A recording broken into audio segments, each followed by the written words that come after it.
This channel does not promote any violent, harmful, or illegal activities. All content provided by this channel is meant for an educational purpose only. শহর কলকাতায় ফের অগ্নিকাণ্ডের ঘটনা ঘটেছে। ডালহৌসিতে গোডাউনে আগুন বলে খবর পাওয়া যাচ্ছে।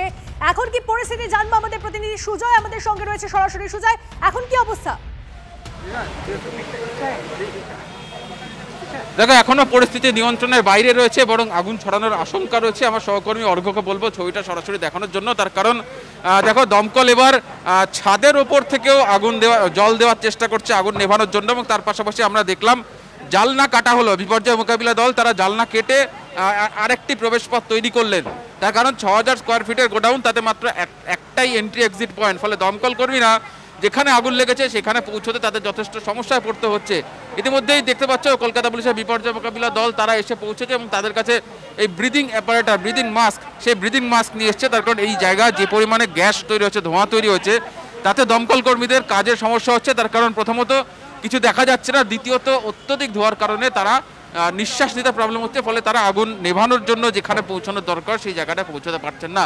আমার সহকর্মী অর্ঘ্য দুটো ছবি দেখাচ্ছে। দেখতে পাচ্ছে একদিকে নিচের দিকে জানলা থেকে জল দেওয়া হচ্ছে, তার পাশাপাশি পাশের একটি বিল্ডিংয়ে উঠে সেখান থেকেও জল দিয়ে চেষ্টা করা হচ্ছে আগুন নিয়ন্ত্রণে আনার। তার কারণ একেবারে পাশাপাশি আরও একাধিক বহুতল রয়েছে, কমার্শিয়াল জায়গা রয়েছে, অফিস রয়েছে, পাশে একটি ব্যাংক রয়েছে।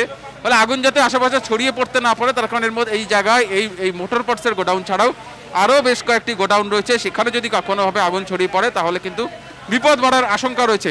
তাই দমকল কর্মীরা চেষ্টা করছেন এখানেই পরিস্থিতি নিয়ন্ত্রণে আনার, নিয়ন্ত্রণে নিয়ে এসে তারা চেষ্টা করছেন যাতে আগুন একদিকে নেভানো যায়, ধোঁয়া কমানো যায়, এবং তার পাশাপাশি আগুন যাতে ছড়িয়ে না পড়ে সেটাও আটকানো যায়। এবং এখানেই দমকল কর্মীদের চ্যালেঞ্জ কিন্তু দেখা যাচ্ছে যে যুদ্ধকালীন তৎপরতায় দমকল কর্মীরা আগুন নেভানোর কাজে ঝাঁপিয়ে পড়েছেন এবং সব দিক থেকে চেষ্টা করা হচ্ছে। তবে দমকল কর্মীরা প্রশ্ন তুলছেন 6000 বর্গফুটের যে কমার্শিয়াল জায়গা, যেখানে মূলত ভাড়া নিয়ে গোডাউনটি চলছিল, সেখানে মাত্র একটাই এন্ট্রি এক্সিট পয়েন্ট, সেটা থাকা নিয়ে কিন্তু স্বাভাবিকভাবে প্রশ্ন উঠছে যে কেন একটাই এন্ট্রি এক্সিট পয়েন্ট ছিল।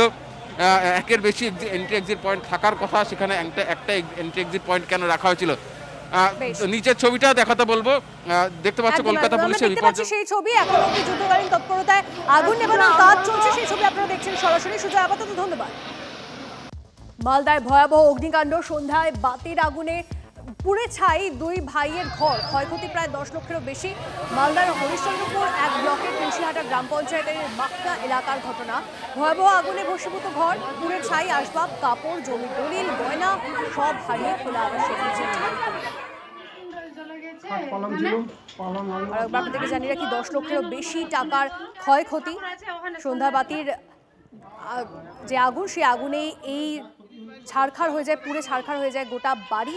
সেই ছবি আপনারা দেখছেন। মালদার ঘটনা, ভয়াবহ অগ্নিকাণ্ড।